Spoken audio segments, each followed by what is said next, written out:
Hello, welcome to science ages. Hello মামা। Actually আজকে নামটা মামা, তোমার নাউন যে চ্যাপ্টারটা ছিল ইংলিশে, সেই নাউন চ্যাপ্টারে এক্সারসাইজটা করো। যদিও তুমি অলরেডি জানো যে এক্সারসাইজে আমরা কী কী করতে চলেছি। আমাদের এখানে যেটা আছে, আমাদের এক্সামে কিন্তু নাউন কাকে বলে, কয় কয় কী কী এসব পড়বে না। নাউনের উদাহরণ দাও দুটো, এটা পড়তে পারে। যে কোনো দুটো নাম বলে দিবে, মনে করো একটা নদীর নাম বলে দিলে দা গঙ্গা,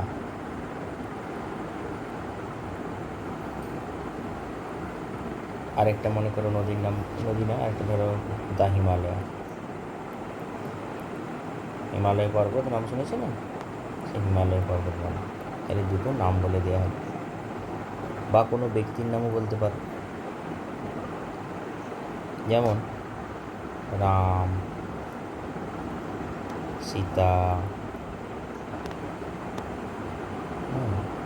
কৃষ্ণা, ইত্যাদি ইত্যাদি। তেমনভাবেই তোমাকে বলেছে কি, প্রত্যেকটি বাক্যে শূন্যস্থানে নাউন বসাতে বলেছে। আচ্ছা মামা, আমি পেনের কালারটা চেঞ্জ করে নিচ্ছি, তাহলে ভালো লাগবে, রং বেরঙের জিনিস দিয়ে বুঝতে। দ্য কাউ গিভস আস, কি গরু আমাদের কী দেয়? দুধ। তাহলে দুধের ইংরেজি কী হবে? মিল্ক। তাহলে মিল্ক এখানটা বসে গেল, নাউন বসে গেল। আচ্ছা, ড্যাশ ইজ মাই ব্রাদার, কে আমার ভাই। তোমার নিজের ভাই যদি থাকে তাকে নাম বসাতে পারো, বা যে কোনো একটা নাম মনে মনে ধরে নিয়ে বসিয়ে দিতে পারো। তাহলে আমি মনে করে নিচ্ছি অভি, অভি, অভি ইজ মাই ব্রাদার। তেমনভাবে প্রদীপ ইজ এ গুড ড্যাশ, প্রদীপ একজন ভালো কি ছাত্র বা ছেলে। তাহলে আমি যখন এটা লেখাপড়া নিয়ে আছি, আমার ছেলের থেকে স্টুডেন্ট বলবো, ছাত্র, তাহলে সেটা আরও ভালো হবে। STUDENT।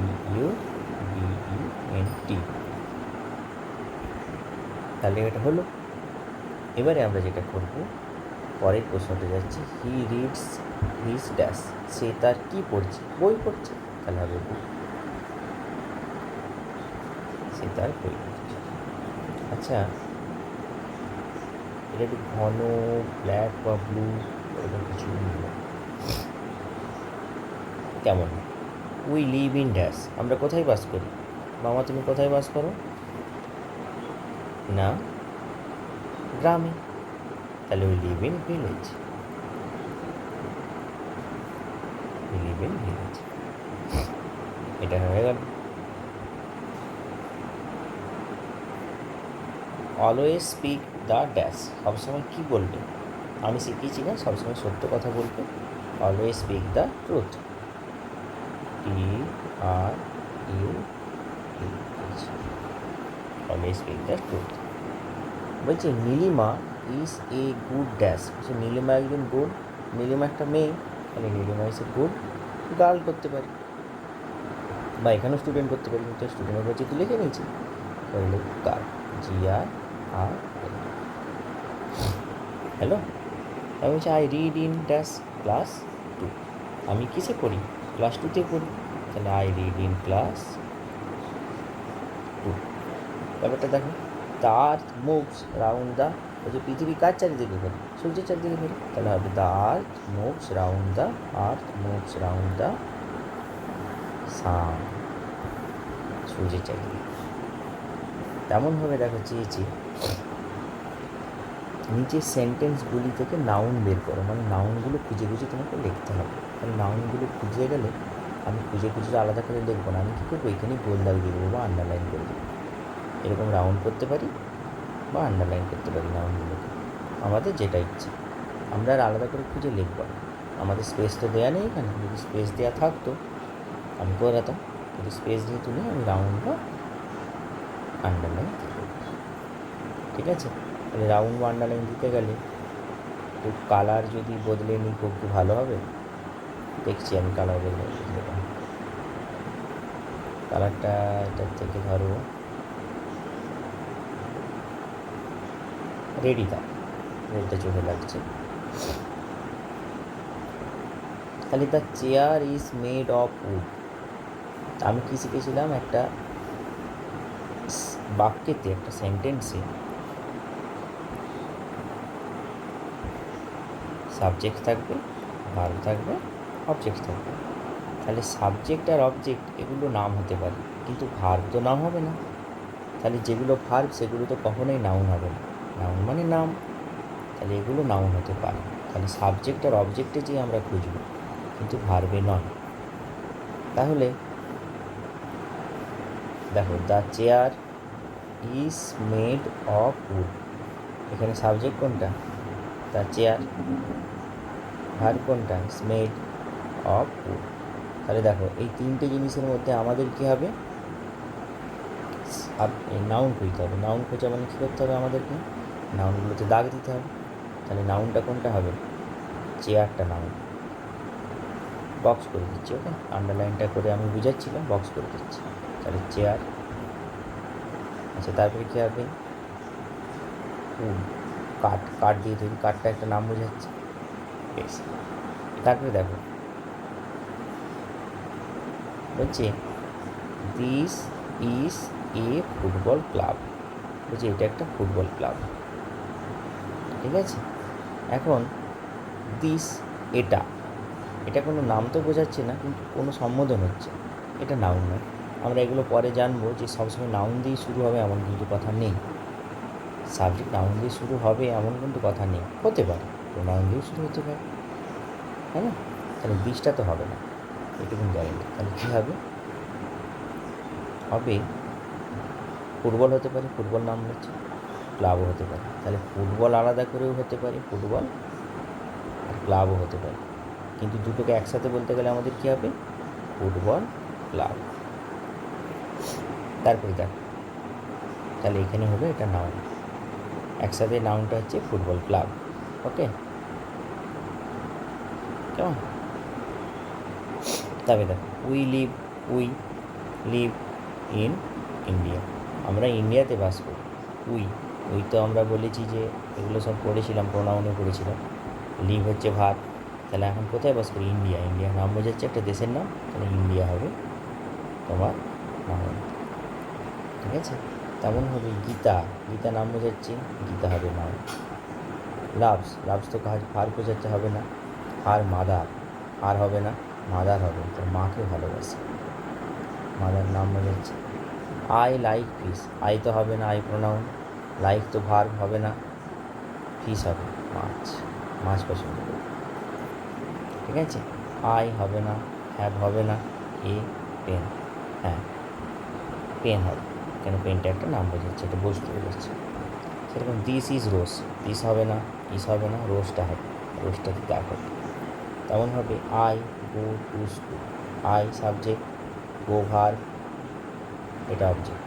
এখন প্রশ্ন হচ্ছে, তাহলে ভার্ব তো হবে না, সাবজেক্ট প্রোনাউন সেটা হবে না, তাহলে পড়ে রইল কি? To school. টুটা তো প্রিপোজিশন, টুটা আমরা জানবো না এখন, আমাদেরকে তাহলে স্কুলে দাঁড়িয়ে দিতে হবে। স্কুলটা হচ্ছে আমার কি? নাউন। তাহলে আমরা নাউনগুলো বের করে দাঁড়িয়ে দেবো। তাহলে কী শিখলাম? 4 দাগের একই, চেয়ার, আমি একটু কালার চেঞ্জ করে দাগ মেরে দিচ্ছি, হ্যাঁ, যে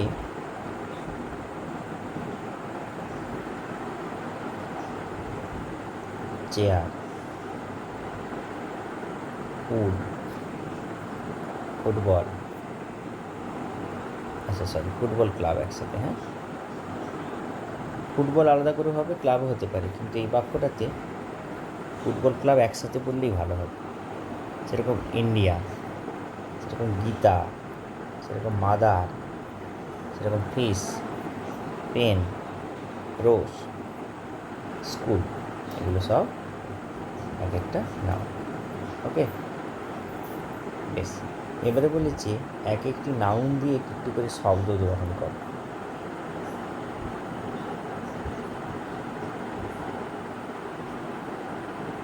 এখন প্রশ্ন হচ্ছে, এগুলো শব্দ গঠন বোধ এই কথাটা ভুল লিখে দিয়েছে, এটা বাক্য গঠন হতে পারে।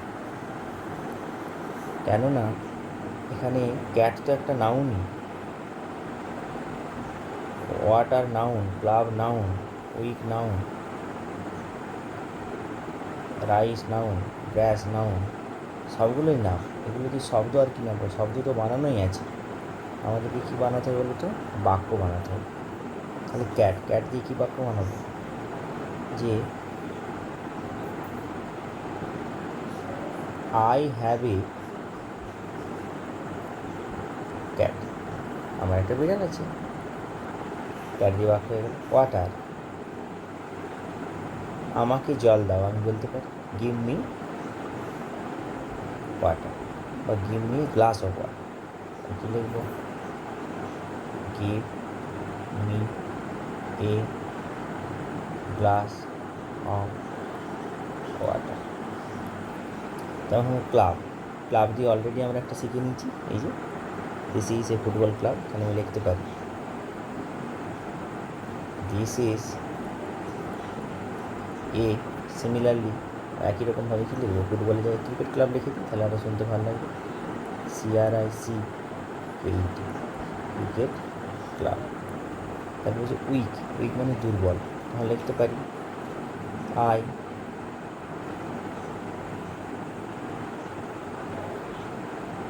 হ্যাঁ না, এটা কি উইক তো অ্যাকচুয়ালি দুর্বল, এটা অ্যাকচুয়ালি যদি বলতে চাই না, দুর্বল নাউনে ব্যবহার করতে হবে। দুর্বল না, অ্যাকচুয়ালি অ্যাডজেক্টিভ হয়, আমি গুণকে বোঝাই যে কীরকম না দুর্বল।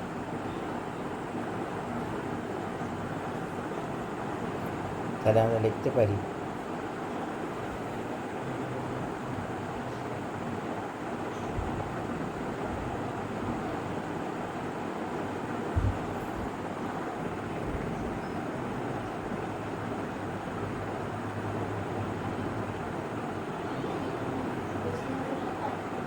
আচ্ছা দেখো, অ্যাকচুয়ালি এক একটা নাউন দিয়ে একটা শব্দ বলেছে তো, তাহলে উইক কিন্তু অ্যাকচুয়ালি দুর্বল, দুর্বল হচ্ছে অ্যাডজেক্টিভ হয়।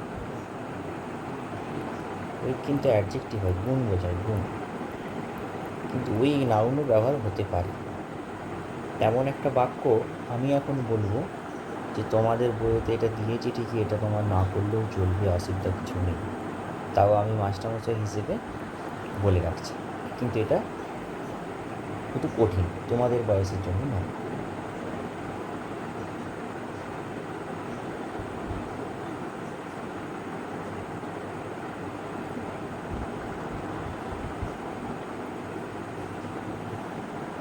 আমি এরকম বলতে পারি যে আমরা প্রত্যেকেই দুর্বল, বাট আমরা চেষ্টা তো করতে পারি। তাহলে আমরা এরকম লিখতে পারি বাক্যটা। আমি উইক বাক্যটাকে এখানে লিখছি, হ্যাঁ মামা। আচ্ছা একটা কথা বলে দিই, মামা হচ্ছে আমার ভাগনার নাম। আমি ভাগনাকে মামা বলেই ডাকি, তো সেই অনুযায়ী আমি মামা হিসেবে পড়িয়ে দিচ্ছি আর কি। জাস্ট একটা ভিউ হয়ে গেল, আর শিখেও গেল ভাগনা আমার, সেই কারণে এই ভিডিও বানানো, আর কিছু না। তাহলে লিখতে পারি everyone has a weak, প্রত্যেকের একটা দুর্বলতা আছে, but we can try to be best, কিন্তু আমরা বেস্ট হতে পারি, চেষ্টা করতে পারি। এটা খুব কঠিন, মামা এখন করতে হবে না, বেশি চাপ নেওয়ার কোনো দরকার নেই। রাইস, রাইস মানে কি? ভাত। লিখতে পারি আমরা ভাত খাই, উই ইট রাইস, হয়ে গেল। গ্রাস, গ্রাস মানে ঘাস, তাহলে ঘাস দিয়ে কী হবে বাক্য? গরু ঘাস খায়, হ্যাঁ না, ইত্যাদি ইত্যাদি বলতে পারি। তাহলে গরু ঘাস খায় যদি বলি, তাহলে লিখছি দেখো দ্য কাউ, বা গরুটি ঘাস খায়, আরও যদি স্পেসিফিক করে বলি দ্য কাউ ইটস, রেখে দাও দ্য কাউ, গরুটি ইটস খায়, কীরকম ঘাস খায় যদি বলি আর একটু মজা করে, গ্রিন গ্রাস। গ্রিন মানে কি? সবুজ, গ্রাস মানে ঘাস। তাহলে আমরা দেখো একটা বাক্য বাড়িয়ে দিলাম, the cow eats green grass. আর এইটার উত্তর মামা কোথায় লিখলাম? তাহলে এইখানে লিখেছি, ওকে। তো এই হলো আমার আজকের পড়া, আর কিছুই নাই। এটা পুরোটা ছিল, আমি সবগুলো করিয়ে দিলাম। এখানে এটা দিতে ভুল করেছে, আর যদি হয় এক একটি নাউন দিয়ে এক একটি শব্দ গঠন করো, শব্দ গঠন করে কী হবে? শব্দ তো এগুলোই সবই শব্দ। এগুলোকে বাক্য গঠন করতে হবে, বাক্য, শব্দ হবে। ঠিক আছে, চলো আজকে ছুটি, যেটুকুন বললাম ভিডিওটা 2-3 বার দেখে নিও, কেমন? চলো, গুড নাইট বন্ধুরা।